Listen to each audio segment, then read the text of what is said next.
Nous avons ensuite des amendements identiques, le 4345 de M. Germain et le 5204 de M. Robillard. C'est M. Robillard qui fait la présentation. Oui, merci Monsieur le Président. Mais pour être honnête, cet amendement a déjà été défendu et par M. Germain et par le ministre du Travail, puisqu'il s'agit d'intégrer la négociation sur la mobilité interne à une discussion sur la GPEC. Et évidemment, comme la GPEC, c'est pour les entreprises de plus de 300 ou à partir de 300 salariés, plus exactement, il s'agit de prévoir ce qui se passe pour les entreprises de moins de 300. Et donc, quand on discute dans une entreprise de moins de 300 salariés de problèmes de mobilité interne en termes d'accords collectifs, d'accords d'entreprise, qu'à ce moment-là, on ressorte toute la palette de la GPEC et pas seulement la seule question de la mobilité interne. Si je vous propose d'examiner en même temps le 5614, Monsieur le Ministre. 5614 ? Non, 5614, c'est celui du gouvernement. Oui, mais comme il a été défendu par M. Robillard pour les autres, peut-être que celui du gouvernement, vous m'avez demandé de l'examiner en même temps, Monsieur le Ministre. Oui, mais il a été défendu par M. Robillard, c'est un amendement identique. Non, c'est parce que j'ai toujours eu beaucoup de prévenance pour les parlementaires, plus encore quand ils sont rapporteurs d'une commission et d'un texte historique, parce qu'ils deviennent par là même des rapporteurs historiques. Donc je voulais simplement dire que je suis tout à fait en ligne, je le disais, avec l'objectif de l'amendement du rapporteur qui vise à inscrire la négociation sur la mobilité interne dans les entreprises de moins de 300 salariés dans un cadre élargi, cohérent, qui englobe le sujet de l'évolution des emplois et des compétences. J'ai à la fois la conviction qu'il faut préciser les choses et ne pas laisser à penser que l'on va contraindre toutes les petites entreprises qui souhaitent se doter d'un accord de mobilité interne à négocier sur tous les thèmes. C'est pourquoi je propose au rapporteur et à l'auteur de l'amendement de retirer leur amendement au profit de celui que je viens de présenter. Alors, Monsieur le rapporteur, Monsieur Robillard. Oui. Inconvénient, enfin, sous réserve de ce qu'en pensera le rapporteur, pour retirer nos amendements respectifs, puisque l'avantage de l'amendement du gouvernement, c'est qu'il vise à la fois les autres entreprises, mais aussi les groupes d'entreprises, et donc il est plus large, plus précis. Il ne se réfère pas à l'article 2242-15, mais on sait bien de quoi il est question, puisqu'on est très clairement sur les évolutions prévisionnelles des emplois et des compétences, et donc on est en terrain connu, et donc va pour l'amendement du gouvernement. Monsieur le rapporteur.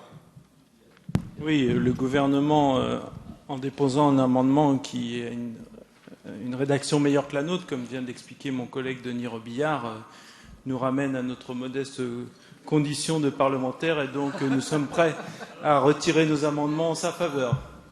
Les amendements 4345 et 5204 sont retirés. L'amendement 5614 du gouvernement fait l'objet d'un avis favorable. Qui est pour son adoption? Contre?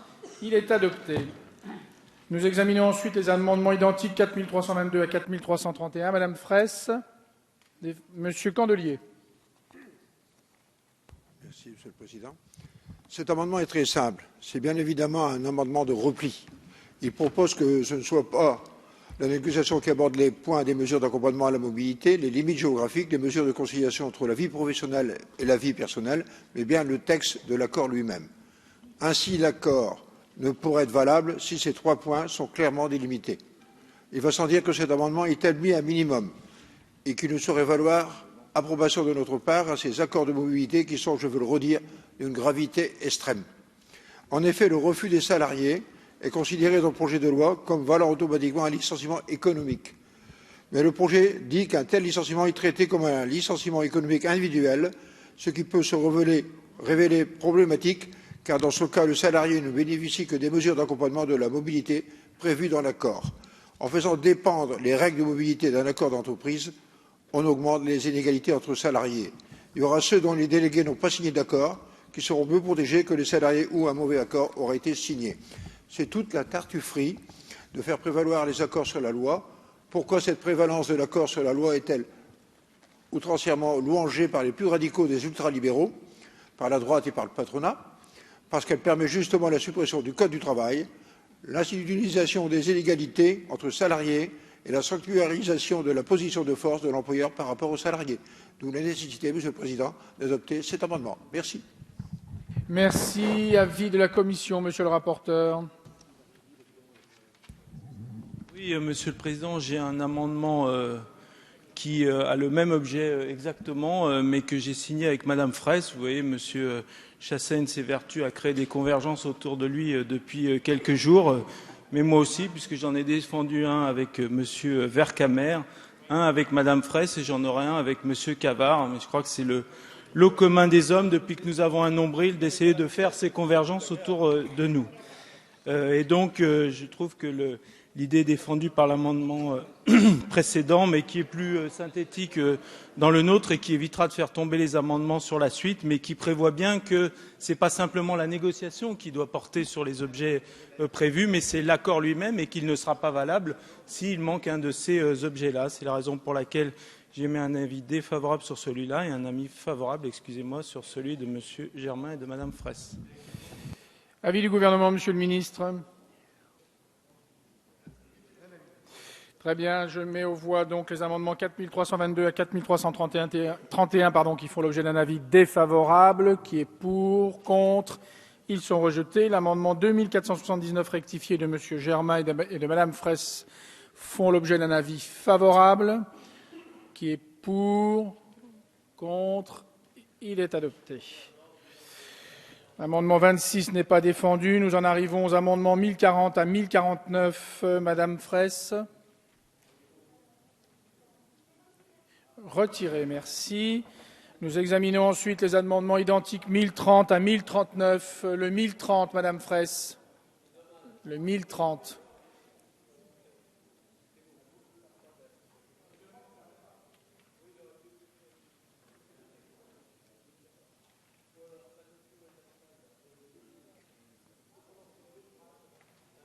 Oui. Monsieur le Président Chassaigne, je vous en prie. Le rapporteur parlait du nombril et que d'autres quelquefois parlent du balai pour balayer le monde politique. Ça me rappelait une très belle phrase d'Alexandre Vialat qui disait l'homme n'est que poussière, c'est-à-dire l'importance du plumeau.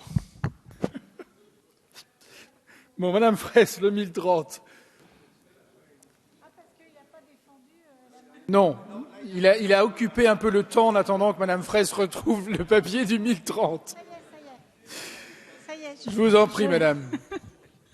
Cet amendement revêt une grande importance puisqu'il introduit une fameuse limite géographique dans la mobilité exigible par l'employeur à l'occasion des plans de mobilité. Vous le savez, lors des négociations sur l'ANI, ceux que vous appelez les partenaires sociaux, donc, se sont interrogés sur la bonne limite géographique à instaurer. Le MEDEF, dans sa grande clémence, a proposé des chiffres que j'ose qualifier de rocambolesques, 100 km, 300 km, 500 km et même 700 km. Ben voyons. C'est une solution encore plus grave qui a été retenue par l'ANI et dans le projet de loi. Pas de limite du tout. Et évidemment, les chiffres du MEDEF nous donnent une idée de ce que ça peut provoquer. Et évidemment, cela souligne la gravité de ne fixer aucune limite dans la loi, ce qui signifie que les salariés pourront être envoyés à l'autre bout de la France, et au mépris, sur décision de leur employeur évidemment, et au mépris de leur vie familiale. Alors évidemment, vous allez me répondre sans doute que l'accord va mentionner une limite. Ça, c'est sûr. C'est sûr, elle peut mentionner une limite à 700 km si elle veut. S'il veut, ça c'est sûr. Je pense sincèrement, Monsieur le Ministre, que notre devoir est de fixer dans la loi au moins un plancher, au moins une limite minimum. Et c'est possible. D'ailleurs, il y a d'autres dispositions sur lesquelles la loi fixe une limite. Je prends un exemple, par exemple le SMIC, un 2 SMIC à l'article 12, sur les accords de maintien dans l'emploi. Bon, voilà, on peut le faire. Donc, je pense que là, particulièrement dans la conjoncture actuelle et face au chantage patronal à l'emploi, évidemment, il faut fixer une limite. Et cet amendement vise donc à limiter la zone géographique, donc, et il le fixe à 50 km ou 1 heure de trajet pour ne pas porter atteinte tout de même à la vie personnelle de ses salariés. Je crois, enfin, je n'en reviens pas que l'on ose laisser ça comme ça, particulièrement dans la conjoncture actuelle. Nous prenons là une responsabilité formidable. Il faut adopter cet amendement. Avis de la Commission, monsieur le rapporteur. Oui, c'est un débat important et on a très longtemps réfléchi, débattu, écouté avant de trouver une solution qui nous paraît être la bonne. Alors, Madame la députée, vous proposez une journée à cheval. Monsieur Cavard propose une journée à pied. Je crois qu'en une journée, on peut faire à peu près 50 km. La réalité qu'il y a à fixer une limite dans la loi, c'est qu'elle comporte un risque. C'est que tous les gens qui sont à 10, 20 minutes, c'est quand même le lot de près de la moitié des salariés dans ce pays. Quand ils vont lire votre amendement, ils vont se dire « Oh là là, moi qui suis à un quart d'heure de mon travail, je ne vais pas être protégé. Mon employeur va me demander à la prochaine négociation d'avoir une mobilité de 200 km. Vous avez raison de dire, monsieur le député, qu'en région parisienne, le lot commun, c'est 45 minutes. Mais en province, non. En province, les 3/4 des salariés font 20 minutes de trajet au maximum. Et donc, la difficulté de fixer dans la loi un maximum, c'est que ça risque de pousser la négociation et les employeurs de dire écoutez, le législateur, j'ai vu l'amendement de Madame Fraisse, de Monsieur Cavard, on va se mettre jusque-là. Et donc mais c'est une question qui est difficile et vous avez vous-même évoqué ce qui était dans l'accord national interprofessionnel où à un moment donné c'était écrit 45 minutes de plus que vos trajets actuels. Alors là, les franciliens qui font déjà 45 minutes plus 45 minutes, ça fait 1h30, le matin et le soir, ça fait 3 heures. Et donc la solution qu'on a retenue, et c'est l'objet d'un amendement que défendra mon collègue Robillard tout à l'heure, c'est de dire qu'il faut coller au plus près de chaque entreprise en demandant à ce que ces limites géographiques, dans la négociation, doivent prendre en compte la conciliation entre la vie familiale et la vie professionnelle, et pas de manière éthérée, de manière extrêmement précise, puisque nous renvoyons à l'article L1121-1 du Code du travail. Nul ne peut apporter aux droits des personnes et aux libertés individuelles et collectives des restrictions qui ne seraient pas justifiées par la nature de la tâche à accomplir ni au but recherché. C'est page, je ne sais plus combien, du Code du travail du Dalloz, mais surtout je vous invite à lire les 15 pages qui suivent et les protections qu'apporte en matière de jurisprudence cette solution-là. Donc je crois vraiment, et encore une fois, on en a parlé très longuement en commission avec M. Cavard, je crois vraiment que cette solution que nous proposons est la plus protectrice pour les salariés. C'est la raison pour laquelle je vous propose de retirer cet amendement et je ferai la même suggestion à M. Cavard. Avis du gouvernement, monsieur le ministre.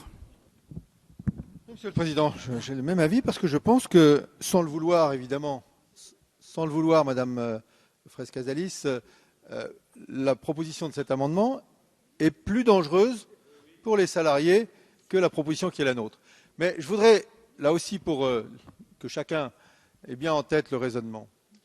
Madame Casalis, vous citiez des chiffres, disant le MEDEF, dans sa grande générosité, avait prévu tant de kilomètres ou tant de minutes. Bien. Ça, je vous y rends attentif. C'était à un moment de la négociation.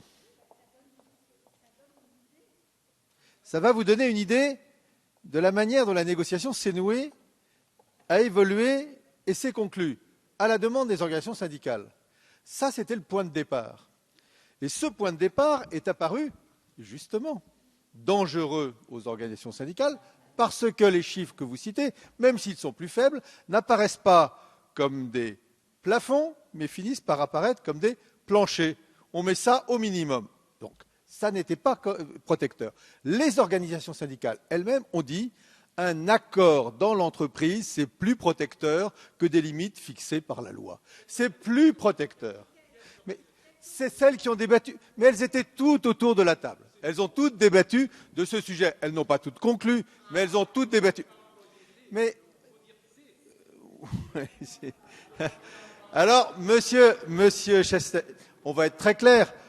Les organisations majoritaires qui ont signé cet accord qui sont clairement majoritaires, les résultats des votes l'ont démontré, ont donc obtenu et signé, les autres ont pesé pour ça aille dans ce sens-là, parce que c'était leur objectif, que par un accord, on puisse fixer des limites qui soient bien adaptées aux situations, aux lieux. Quelqu'un disait c'est plus long en région parisienne que Argenton-sur-Creuse. Ben oui, Argenton-sur-Creuse, moi quand j'allais travailler à la mairie, quand j'avais le droit d'être encore maire, eh ben je mettais 7 minutes. Et quand il pleuvait, 8 minutes parce qu'il fallait pas glisser. Bon, en région parisienne, c'est plus rare, même s'il y a quelques privilégiés. Hein, non, c'était à pied. J'avais pas sorti le cheval encore. Bien. Non, je dis ça parce que chacun voit bien que cette question de la mobilité, c'est pas la même chose.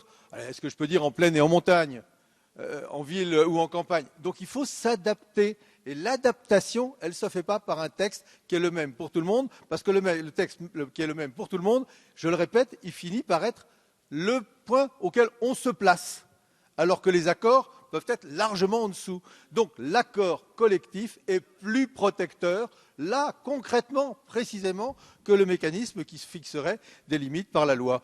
Et donc c'est la raison pour laquelle je vous propose de retirer cet amendement, qui est beaucoup moins protecteur que le texte de la loi. Sur le vote des amendements identiques 1030 et suivants, je suis saisi par le groupe GDR d'une demande de scrutin public. Le scrutin est annoncé dans l'enceinte de l'Assemblée nationale. La parole est à monsieur Sebaoun. Oui, sans reprendre les arguments qui viennent d'être développés par le rapporteur et le ministre, moi je voudrais donner des éléments factuels qui sont des études qui ont été faites, dont l'une assez récente. En province, la majorité des salariés qui se déplacent utilisent leur voiture dans 80% des cas, et leur trajet moyen est d'environ 15 km et 23 minutes. En région parisienne, il en va évidemment très différemment, d'où la disparité des situations éventuelles que nous pourrions rencontrer. Un francilien sur deux prend sa voiture, un francilien sur deux utilise les transports en commun.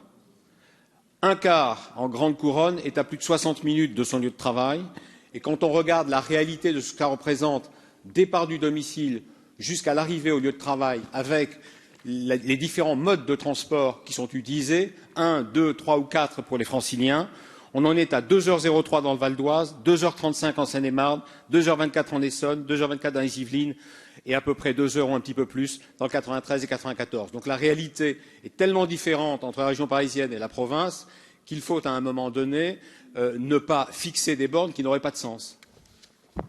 Monsieur le Président Chassaigne.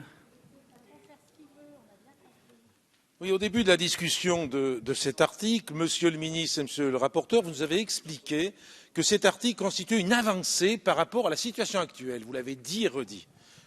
Permettez-moi de dire que c'est faux. Aujourd'hui, alors on va faire le point rapidement. Aujourd'hui, si un employeur veut imposer une mobilité géographique ou professionnelle entraînant une modification du contrat de travail, il doit soit recueillir l'accord du salarié, soit, si celui-ci refuse, engager une procédure de licenciement. Mais s'il procède au licenciement, il doit, en cas de litige, se justifier sur la justification justement économique de la mobilité. Et si plus de 10 salariés refusent, il doit consulter le comité d'entreprise sur un projet de plan social sous le contrôle du juge. Et en toute hypothèse, il devra se justifier sur l'existence d'un motif. Avec votre texte, une entreprise qui aura négocié à froid, comme vous le dites, à froid, et en l'absence de toute difficulté pour imposer la modification. Si le salarié refuse, il sera licencié, mais pour un motif économique que vous refusez de rattacher à la définition de l'article L. 1233-3. Quel est donc ce motif? Nous aimerions le savoir. Et si plus de 10 salariés refusent cette fameuse mobilité, l'employeur sera dispensé de toute procédure de consultation du comité d'entreprise et de tout contrôle du juge sur cette consultation. Je vous pose donc deux questions. Quel sera le motif économique? Et surtout, où est le progrès pour les salariés? Monsieur Richard. Oui, non, juste pour dire que, d'abord, que ça fait toujours plaisir de voir les relations entre la majorité et ses composantes, mais que pour autant, je trouve que là, le gouvernement était très sage en ne faisant un fait, sauf erreur de ma part, qu'inscrire dans la loi que ce qui est la jurisprudence de la Chambre sociale de la Cour de cassation. Et je trouve que c'est plutôt une bonne manière de faire, plutôt que de 50, 1 heure de marche ou 3 heures de calèche. Donc c'est plutôt sage. Ça développera un certain nombre de nouveaux contentieux, mais ça veut dire qu'il y a une nouvelle ère du contentieux. Mais en tout cas, je trouve que c'est une position qui a été très sage de la part du gouvernement. Monsieur Le Bouillonnec. Oui, je souhaitais ramener le débat à la réalité de l'article, parce que notre collègue Chassaigne, dans l'argument qu'il porte, s'en est totalement éloigné. Qu'est-ce que l'on dit? On dit que la négociation fixe, premièrement, la limite géographique. Deuxièmement, fixe les conditions dans lesquelles ces limites imposées peuvent justifier une mobilité.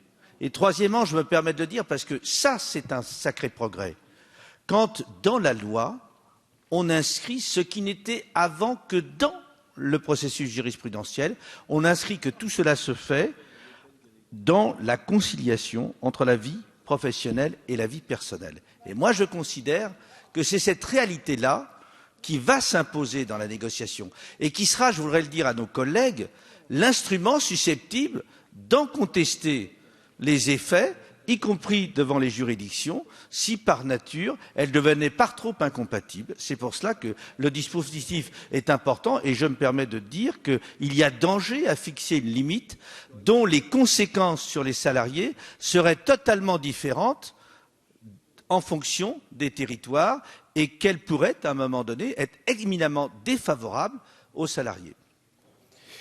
Nous allons maintenant procéder au scrutin. Je vais donc mettre aux voix les amendements identiques. Je vous prie de bien vouloir regagner vos places. Ces amendements font l'objet d'un avis défavorable. Le scrutin est ouvert. Le scrutin est clos. Voici le résultat du scrutin. Votant 47, suffrages exprimés 45, majorité absolue 23, pour 8, contre 37. Les amendements sont rejetés. Nous examinons l'amendement 4658 de M. Cavard. Oui, merci Monsieur le Président. Je ne suis pas sûr qu'une heure de trajet correspond à une journée de cheval ou je ne sais quoi autre, ou de vélo ou à pied, Monsieur le rapporteur.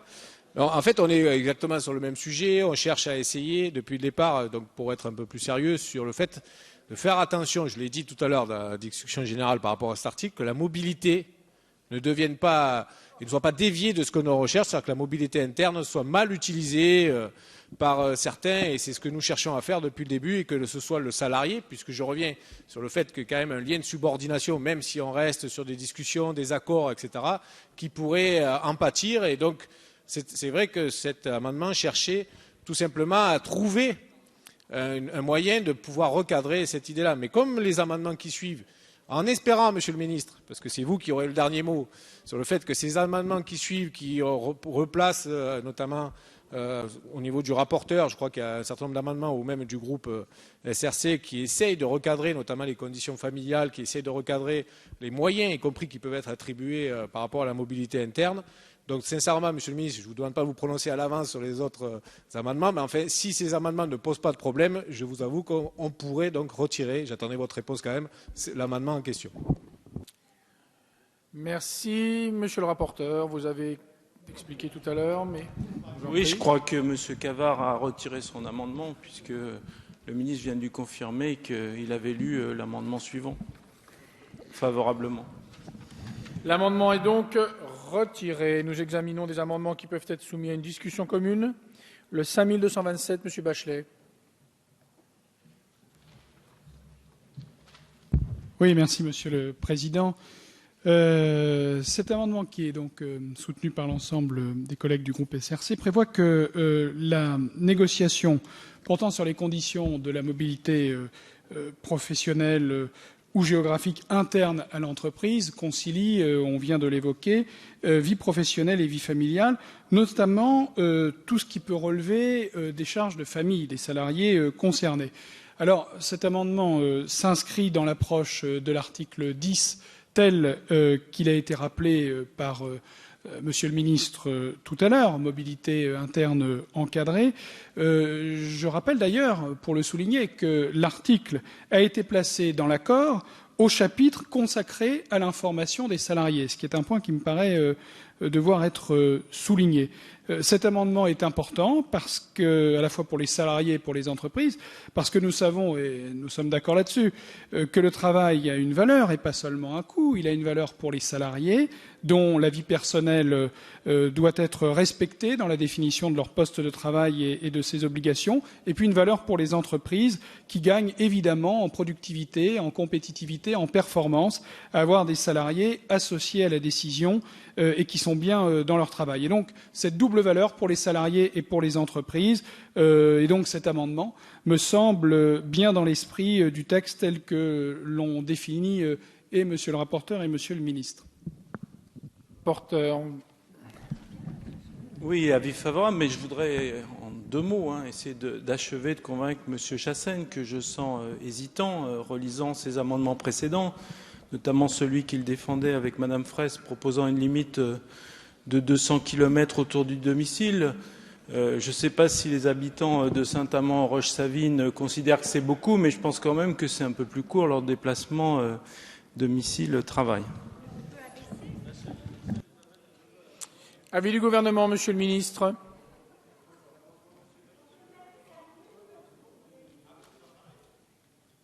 Sur l'amendement de M. Bachelet, comme je le laissais entendre, le gouvernement est favorable. On reprend ici une jurisprudence, on affirme son importance et évidemment, tout cela, que ce soit l'accord collectif ou la mise en œuvre de l'accord collectif, doit tenir compte des conditions personnelles et familiales de chacun des salariés.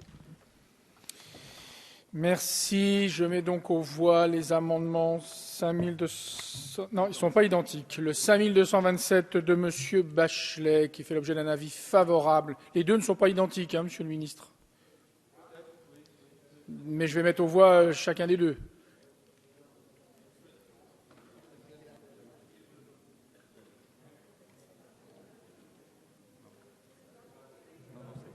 Non, ce n'est pas la même rédaction, donc ce n'est pas le même. Monsieur le rapporteur. Oui, ça ne doit rien au rapporteur parce que celui de M. Guillaume Bachelet était parfaitement écrit, mais à la qualité de nos administrateurs qui ont rajouté du salarié. Et je m'en excuse, M. Bachelet, mais nous avons été surpassés par l'administration de notre noble maison.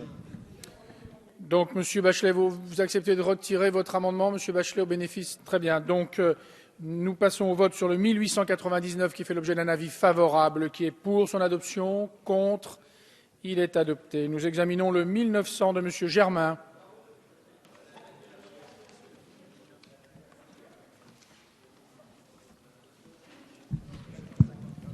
Oui, Monsieur le Président, il est important de préciser les mesures dont on parle et c'est bien des mesures de protection. Tel est l'objet de mon amendement. Merci. Avis du gouvernement, Monsieur le ministre. Je mets aux voix l'amendement 1900 qui fait l'objet d'un avis favorable, qui est pour, contre, il est adopté. Le 5238, Monsieur Sebaoun. Oui, c'est un amendement qui va un tout petit peu au-delà de la notion de personnel et qui regarde deux catégories particulières de salariés, qui sont les salariés qui ont des contraintes de handicap et des problèmes de santé.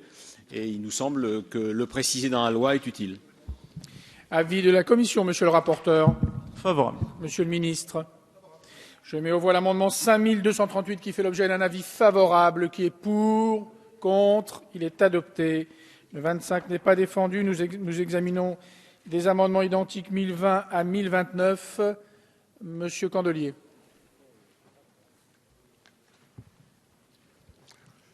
Monsieur le Président, cet amendement de repli propose que dès lors que les salariés sont contraints à la mobilité, les frais induits par celle-ci, trajets, éventuel déménagement, surcoût éventuel de loyer, soient intégralement pris en charge par l'employeur. Comment la majorité peut-elle entériner un projet de loi qui ne prévoit aucune limite à ces déplacements géographiques forcés sous peine de licenciement et qui, en plus, ne contraint en aucune façon l'employeur à payer des frais considérables induits par ce bougisme? Ici encore, nous revendiquons un épanouissement des humains en dehors de cette mobilité forcée qui est la toile de fond de l'idéologie néolibérale que nous sommes bien seuls à combattre. Sommes-nous les seuls à entrevoir les dangers considérables en termes de civilisation que contient en germe cette disposition de mobilité permanente et obligatoire des salariés sur tout le territoire? Nous ne le pensons pas. C'est pourquoi nous proposons cet amendement qui constituerait ici encore un minimum. Car si la mobilité forcée devient la nouvelle norme du salariat en France, et qu'en plus cette transformation historique inédite dans l'histoire économique mondiale se fait aux frais du salarié et sans aucun coût collatéral pour le patron, c'est encore plus grave. Merci, Monsieur le rapporteur, Monsieur le ministre, de nous donner des réponses précises sur ces points. Avis de la Commission, Monsieur le rapporteur. Oui, la Commission avait complété déjà le texte du gouvernement en ce sens, pardon, même si elle n'est pas allée aussi loin que ce que vous souhaitez, c'est-à-dire la compensation intégrale. En revanche, Monsieur le député, j'ai un amendement co-signé avec Monsieur Cavard, le 5078, qui arrive tout de suite en discussion et qui est un peu plus large, par contre, sur le champ, puisqu'il comprend la compensation d'une éventuelle perte de pouvoir d'achat et des frais de transport. C'est le 5078, donc avis défavorable sur celui-là, mais vous serez presque satisfait, je dis, sur le fond par... Ils sont retirés. Très bien. Nous passons à l'examen de l'amendement 1901 de messieurs Germain et Sebaoun. C'est monsieur Sebaoun qui nous en fait la présentation. Oui, rapidement, Monsieur le Président.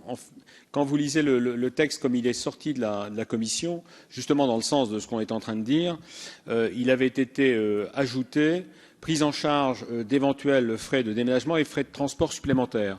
Et nous ajoutons le mot notamment, parce que ce notamment peut, par exemple, je prends un exemple pour que ça soit bien identifié, peut par exemple correspondre en province, puisque beaucoup de gens se déplacent en province, à l'aide à l'achat d'un véhicule. Et ça n'était pas compris dans l'idée du déménagement et des frais de transport supplémentaires. Avis forcément favorable de Monsieur le rapporteur, puisqu'il en est signataire. Avis du gouvernement. Monsieur le ministre. Très bien. Je mets aux voix l'amendement 1901 qui fait l'objet d'un avis favorable, qui est pour son adoption. Contre, il est adopté. Nous examinons l'amendement 5078 de messieurs Germain et Cavard. Monsieur Cavard. Oui, merci, Monsieur le Président. Ça vient d'être rappelé par le rapporteur. En fait, nous cherchons depuis le début à essayer, on le dit, de faire en sorte que le salarié ne pâtit pas de la mobilité interne et qu'elle soit bien utile, puisque c'est le but de l'article, évidemment, à ce que nous cherchons. Et donc, par rapport à ces choix, là aussi, il y a la prise en charge, tout simplement, d'un certain nombre de choses qui vont incomber à cette mobilité interne. Et donc, comme l'a dit, sous forme d'un petit clin d'œil, même si ce sujet est très sérieux, à mon collègue André Chassaigne, comme nous avons effectivement des histoires communes, certains dans cet hémicycle, je ne peux que me réjouir de l'unanimité, au moins dans la majorité, si ce n'est sur la totalité de ces bancs, qui peut effectivement venir au niveau de cet amendement. Avis de Monsieur le rapporteur favorable. Avis du gouvernement, Monsieur le ministre. Monsieur Chassaigne.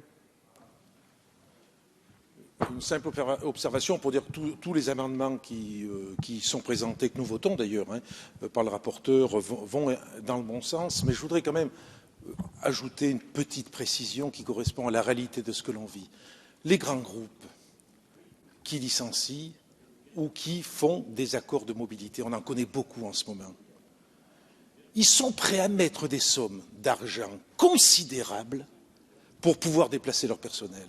Je ne dis pas pour autant qu'il ne faut pas inscrire ce qui est proposé dans la loi. On pourrait prendre l'exemple de Sanofi, par exemple. C'est des sommes colossales.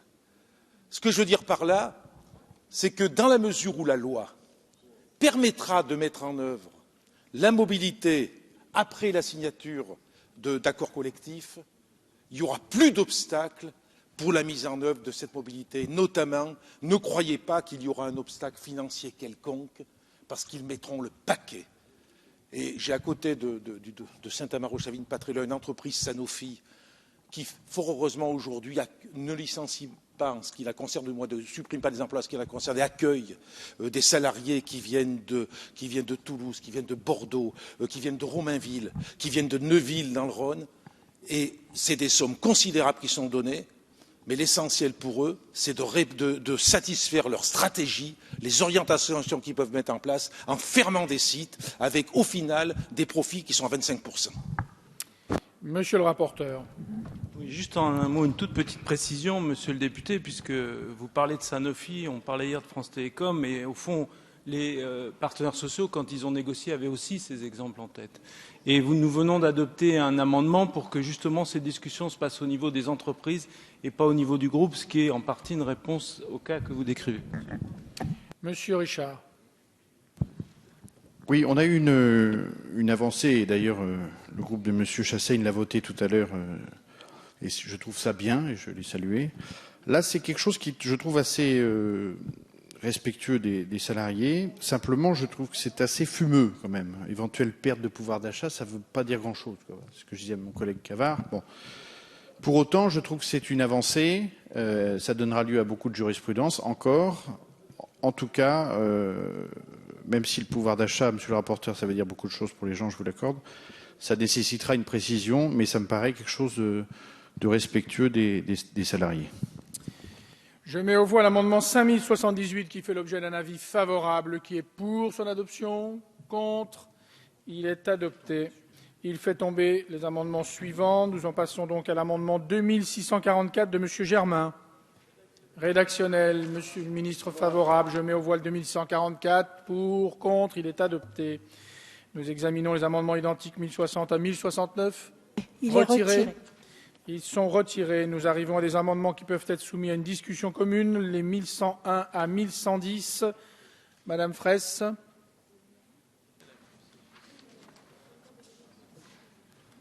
Proposons de corriger ce que j'appelle une malfaçon législative. Je ne sais pas si c'est le vocabulaire qui convient, mais nous proposons d'ajouter à l'issue de l'alinéa 12 un alinéa qui fait entrer le CHSCT dans le circuit car il a été oublié. Donc nous proposons d'ajouter le projet d'accord collectif issu de la négociation mentionné par le présent article fait l'objet d'un avis conforme du comité d'hygiène, de sécurité et des conditions de travail.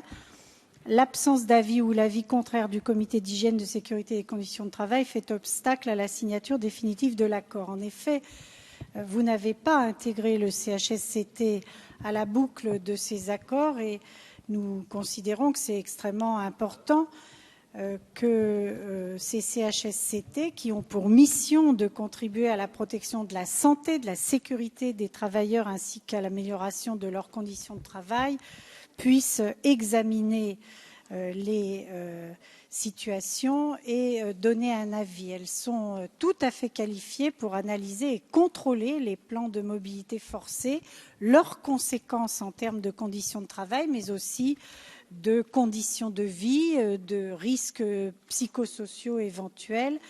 Et donc, dans un texte qui prétend valoriser les instances représentatives du personnel, je ne doute pas que notre amendement sera retenu.